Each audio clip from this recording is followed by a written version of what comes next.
Welcome back to our continuing coverage of UFC 209. I'm Ariel Helwani, standing next to our own Sean Al-Shadi. Of course, we are here in Las Vegas, standing outside the T-Mobile Arena, where in just a few hours' time, UFC 209 will take place, and there's no doubt about it, the most anticipated fight on that particular card was the interim lightweight title fight between Khabib Nurmagomedov and Tony Ferguson. Unfortunately, we just found out some breaking news.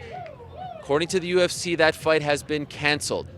Found out that Khabib Nurmagomedov fell ill while cutting weight. He was transported to a local hospital early Friday morning, and unfortunately, with just a few minutes left to go on the official weigh-ins, which also just wrapped up, he was ruled out medically by the UFC doctors, and unfortunately now for the third time, Khabib Nurmagomedov versus Tony Ferguson has been canceled. Devastating news. This was without a doubt the most anticipated fight on this card. Some, including both Khabib Nurmagomedov and Tony Ferguson, refer to it as the most anticipated lightweight fight of all time, and now we're not seeing it. For the third time, it has been canceled. Your immediate thoughts when you found out the news?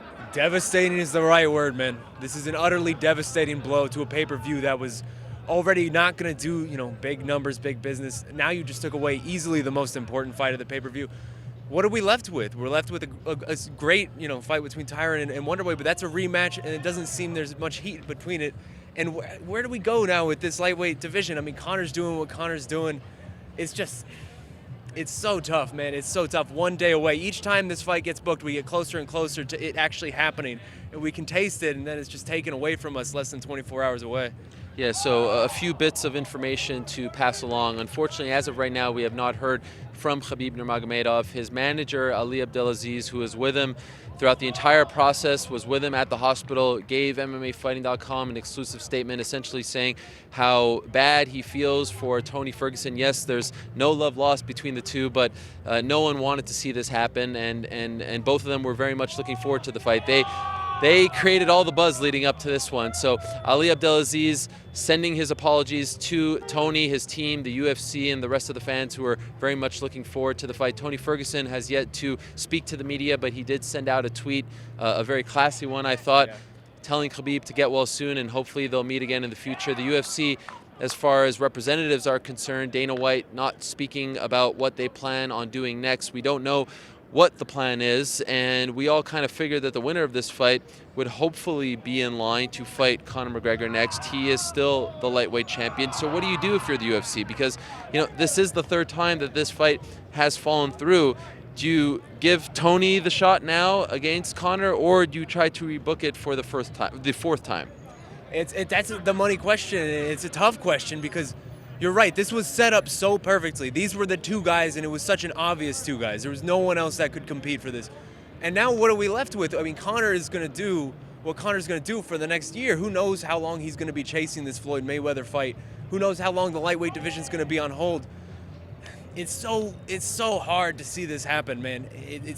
I was looking forward to this fight more than any fight in 2017, and it's rough, and I feel like you have to run it back just because these are the two most obvious guys in this division, and we need to see this fight at this point. It's been teased so much, but it's just rough. It's just a really rough situation.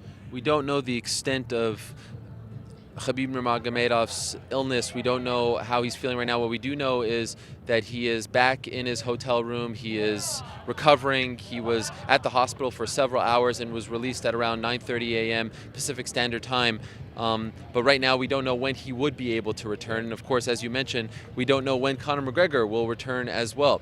This, of course, brings up the weight cutting issue once again. It is a problem that has been plaguing the sport for many years, and with the introduction of these early weigh-ins, we thought that maybe it would help the fighters cut weight a little safer, have more time to rehydrate. That has not been the case just far. And I know I'm kind of putting you on the spot here, but what can we do to rectify this problem? Joe Rogan going on Twitter this morning talking about how dangerous this is, how the true effects of weight cutting will only truly be known, in years to come, but it just seems like time and again fighters are hurting themselves just to make it to the scale, let alone in the fight itself. It seems to be a problem that they need to fix some way, somehow, right? And it's a problem that's only escalated with these early weigh-ins. I mean, on the whole, the early weigh-ins are a good thing because it allows the fighters to have more time to recover, which is inherently good. But since we've seen them enacted, basically every weigh-ins we have one or two guys who can't make it, who fail to make it, or who come in just very, very close to the limit. That's what can we do about this? Because obviously weight cutting is one of the biggest problems that surrounds this sport, but nobody has a good answer, and it's so difficult to try to. I mean, that's the question. If I had an answer, I would have said it at some point. But man, you just got to feel for everybody involved here. For the UFC, they put together something that they thought was going to be a really excellent fight card or an excellent fight. It just failed to come together once more. Tyron Woodley, who is now headlining a card that's basically just a limp card. I mean, he and Wonderboy is something, but other than that, I mean, this card already wasn't going to sell huge numbers.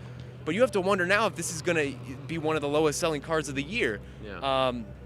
And just, it's rough. It's rough. And then Tony, who obviously did all of this, and it was for nothing. It was all for nothing.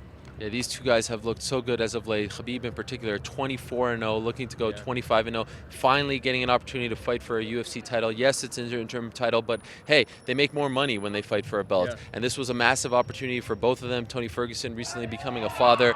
Again, as Sean and I both mentioned, some devastating news for the UFC, and you hope that with the introduction of this new Zuffa HQ that they're building just a couple miles from here, that they will try to get some medical professionals in place to seriously look at the damage these fighters are doing to themselves to make weight. And maybe it's time, who knows, to rethink the early weigh-ins. Yeah. Maybe it's time to go back to the old process. Not to say that that was a perfect system, but it has become an increasingly problematic issue. And we talked about it before, but the jump between 155 and 170. Yes. That there are guys who just could a 165 type of division where it's 155, 165, 175. So many guys would fall in that 165 category, and Khabib's one of them. That would benefit so many different people, but that's just such a massive upheaval from what we have currently to just take away two divisions or a division in welterweight and then split it into two. That's such a massive undertaking, and I doubt we'd ever see it. But something has to be done. No word just yet on how much, if anything, Tony Ferguson will get paid for his efforts. He did make weight. Typically, historically, the fighter who makes weight in a fight where his opponent fails to make weight and is unable to compete will get at least his show money. I have been saying as of late that I feel like he should get his show and win, because that win money has already been allocated to one of the two, and he showed up, he made weight. It's not his fault that Khabib is out. Do you agree? Absolutely, I agree. I mean, Tony was here. He was a professionally made weight, and that's not a slight on Khabib, but Tony did everything that Tony was supposed to do. He should not get punished for that. And you know what? And this isn't even somewhat of a surprise. I mean, we saw Khabib yesterday, Thursday, at the media day. He was looking a little rough. Even Tony noticed it. Tony threw a few jabs at him about how's your weight cut going. So this isn't a surprise, but it is just so disappointing.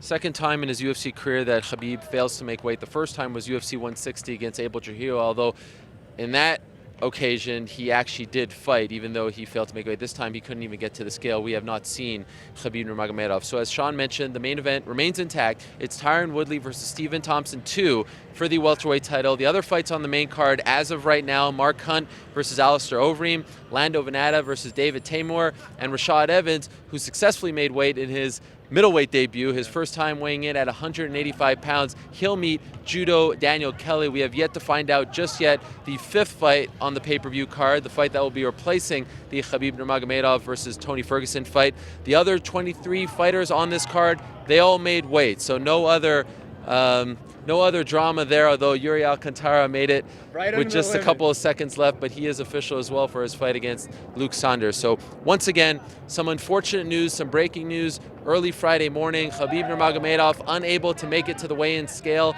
ruled out, had to go to the hospital earlier this morning, unfit to fight, fell ill while cutting weight, and now his fight against Tony Ferguson has officially been canceled. The third time they have been scheduled to fight, the third time, unfortunately, that fight has been canceled. Horrible news. We'll have much more on this as the day progresses. Still to come today, press conference between George St. Pierre and Michael Bisping from inside the T-Mobile Arena, and the ceremonial weigh-ins. Now UFC 209 will have 11 fights on the card. We appreciate you watching our coverage from all week long here in Las Vegas. We'll be back for more later on Friday. Thank you very much.